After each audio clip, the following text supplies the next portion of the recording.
This is Open Mind Alexander Technique. I'm Jess.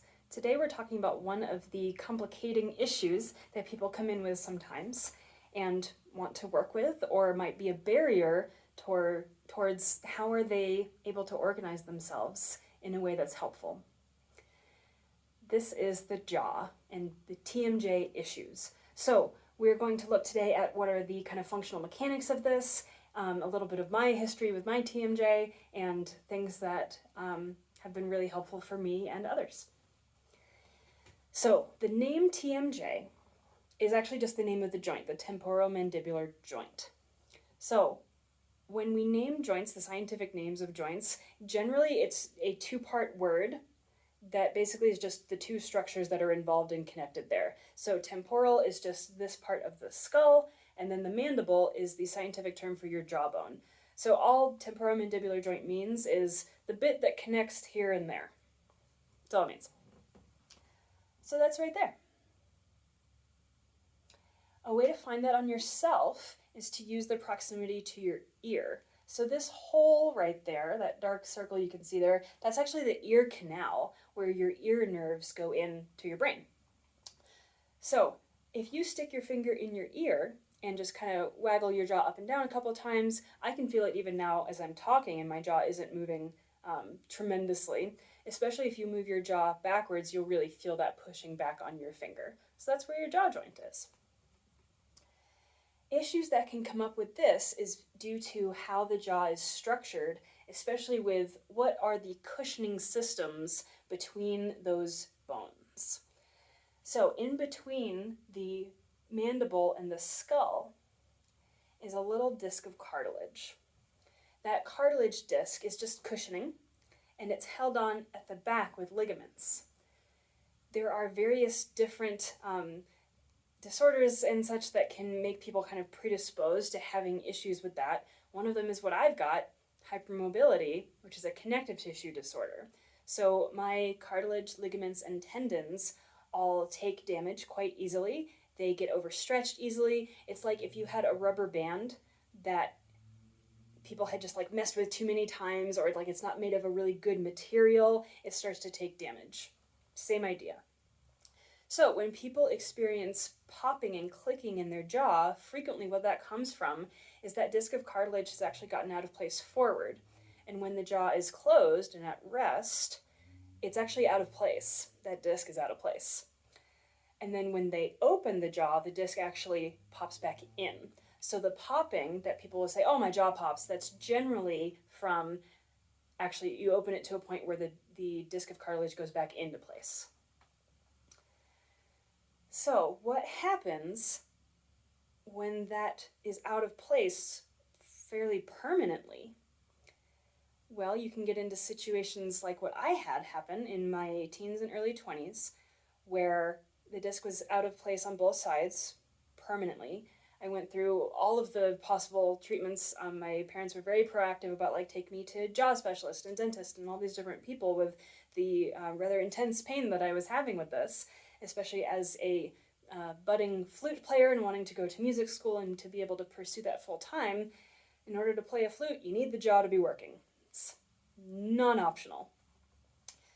So in my case, what ended up happening is we didn't know that I'm hypermobile. I wasn't able to get a diagnosis on that for a really long time, and the issues with the jaw were just one of my large mosaic list of symptoms that was coming up that eventually led us to being able to find out there's a name for this. It affects a whole bunch of different stuff. So when that disc of cartilage is out, then you don't have that same cushioning between those two surfaces. For a lot of people, that presents as pain. You might start to hear grinding noises, some just really nasty internal sounds and feelings can be in there with that. If that continues, and if your cartilage also has issues, which mine does, and takes damage easily and does not regrow, you basically are sustaining constant damage to something that can't regrow itself. So what ended up happening with me is when I was in music school as a flute performance major, I had to stop playing. I lost my instrument and my career path to this. And I was also in tremendous pain all the time. It was really intense. It wasn't until well afterward that I was able to go to a different jaw specialist and get a 3D CAT scan of that whole area to find out what was really going on in there. It just didn't show well on x-rays. They couldn't figure out the extent to which this was a problem. Turns out, not only are the discs out of place, on my right side, it's gone. It's just completely not there. There is no disc anymore. It's completely degenerated and dissolved. And it's just bone on bone in there. So the cartilage itself has also sustained so much damage that it's no longer there. And on the right side, my right side of my jaw is considerably more degenerated than my left. On the CAT scan for the same cut, as far as like visual cut slice of the view in there, they look like two different joints. It's wild. So on the right, it's missing nearly half an inch of bone from the jaw, the actual mandible. And then the skull had actually modeled itself downward, and it was very jagged in there. It looked like the ceiling of a cave. That's a problem. That creates a lot of issues. And so basically this whole jaw joint on this side is half an inch lower than it should be, and it's super messed up. What this jaw specialist had me do was do steroid injections, anti-inflammatory stuff, and all these different things, as well as a splint. So a splint is basically a full-time day and night mouth guard that holds your back teeth apart so you cannot close this distance and close the jaw. It was a huge quality of life issue. I hated wearing it. I had top and bottom pieces for it. It made my lips kind of stick out. I was super self-conscious with it. Hated that thing. And it didn't work. So ideally, you only have to have that in for a couple months, and that gives the jaw enough space over a period of time that this cushioning and cartilage will start to regrow and get some relief to those symptoms. At the time, we didn't know I was hypermobile. I didn't have that diagnosis yet. So it's not that this specialist did anything wrong, we just didn't know. It didn't work. So I had the splint for a full 1.5 years and had zero improvement. So eventually what ended up happening with that did give me this relief that now I am not in tremendous day-to-day pain, was the combination of going through my Alexander Technique teacher training as well as getting a handle on some other neurological issues that I had that were amplifying pain signals and various different things like that. And that came from spending a month at Mayo Clinic in Mayo Clinic's chronic pain rehabilitation program. So I wasn't there exclusively for my jaw. My jaw was just one of the many list of things that was going on at the time. So the thing that I found made a huge difference for me was going through my Alexander Technique teacher training, which is a minimum of 3 years and really made me work with, at all times, what are you doing with your muscles? What are you doing with your jaw? How are you organizing yourself? So at this point, now that I went through training and then a couple of years of teaching outside of that, constantly working with myself, I'm really not in pain from my jaw anymore. That damage is all still there, can't grow back, but my symptoms, my quality of life have vastly improved. So here's a few things that I've learned with how I handle my jaw and what am I working on with it now. So we've got two main muscle structures that we need to talk about here. These are two big, really strong chewing muscles. There are more than just these two, but these are the main kind of relevant two for use of the jaw and being able to direct with it. So that's the temporalis muscle and then the masseter. So the masseter is the one that you can really see down here. If I were to clench my jaw, you would see that kind of pop out. So that's between the bottom of the jaw and the cheekbone here. So that's one. The other one, temporalis muscle, is kind of attached in a fan along this ridge up top.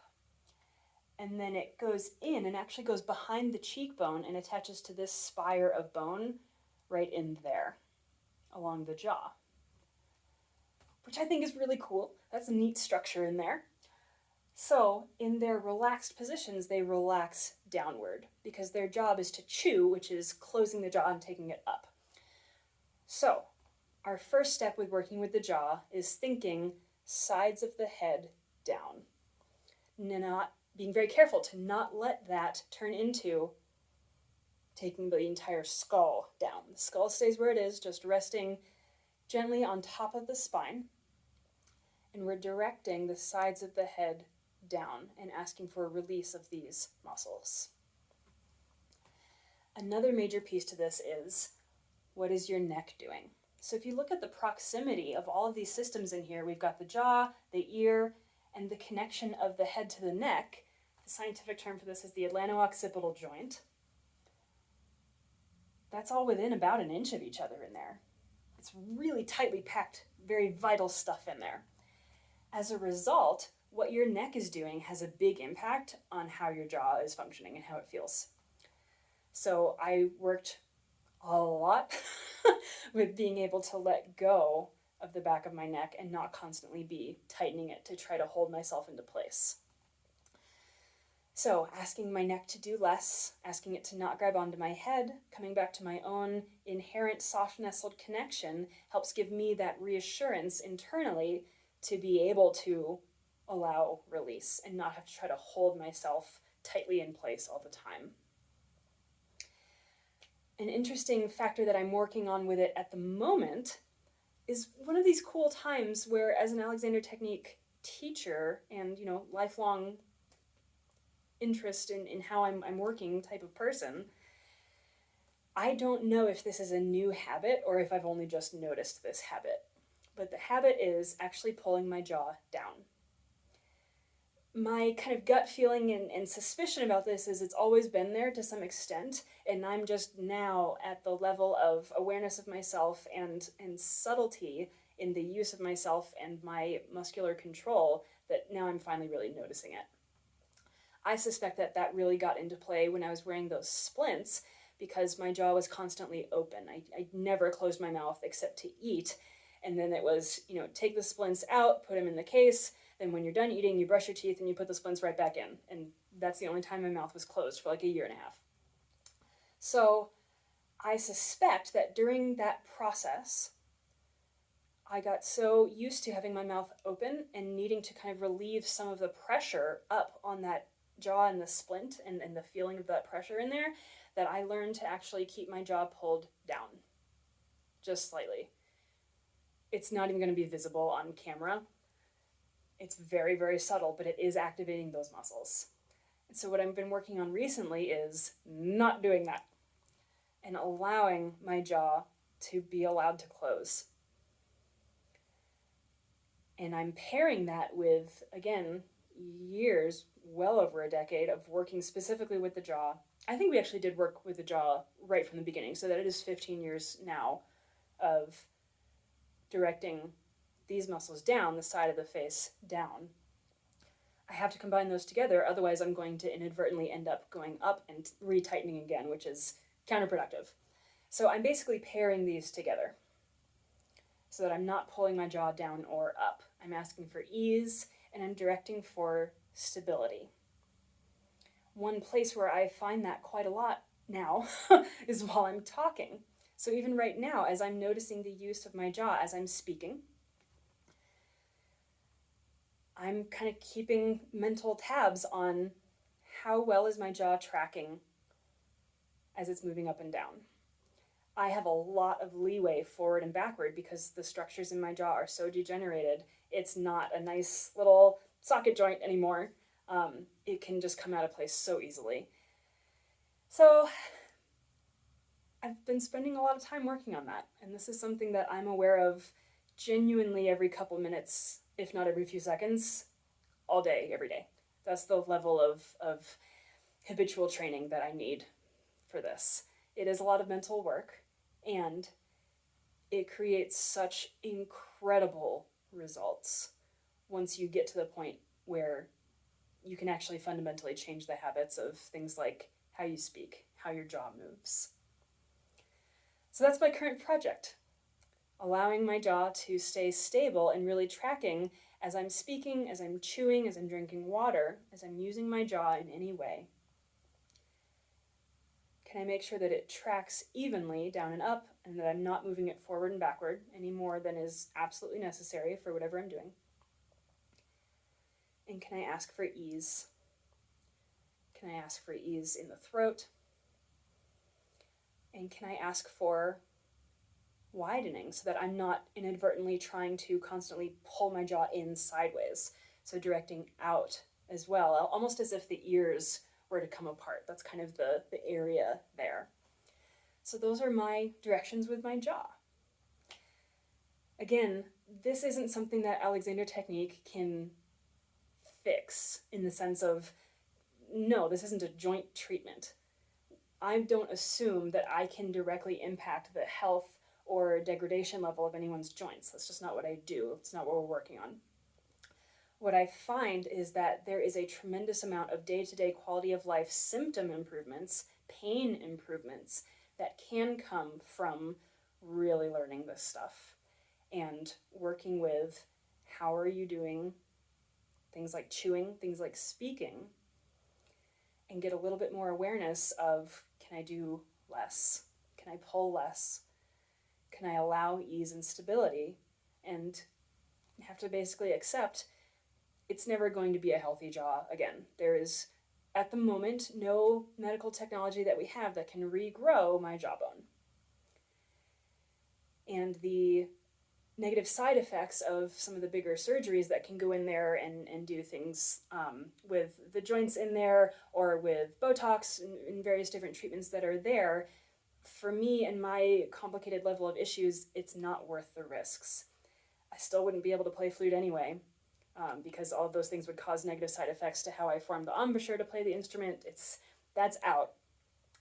And so where I'm at with my current journey with my jaw is I can't affect or impact the structure, but I can impact the pain, and I can impact my response to it. That's where I have control. So I encourage anyone who is struggling with TMJ issues to absolutely pursue the medical interventions that are available to you. For a lot of people that don't have my level of complications, those really do work, and they are sufficient. And if they're not, know that you can still do quite a bit of symptom management and quality of life improvement from really digging in there mentally and coming back to it over and over and over and over, and practicing asking for ease, asking for a soft connection, and know that there is some hope for it. It actually can feel at least somewhat better.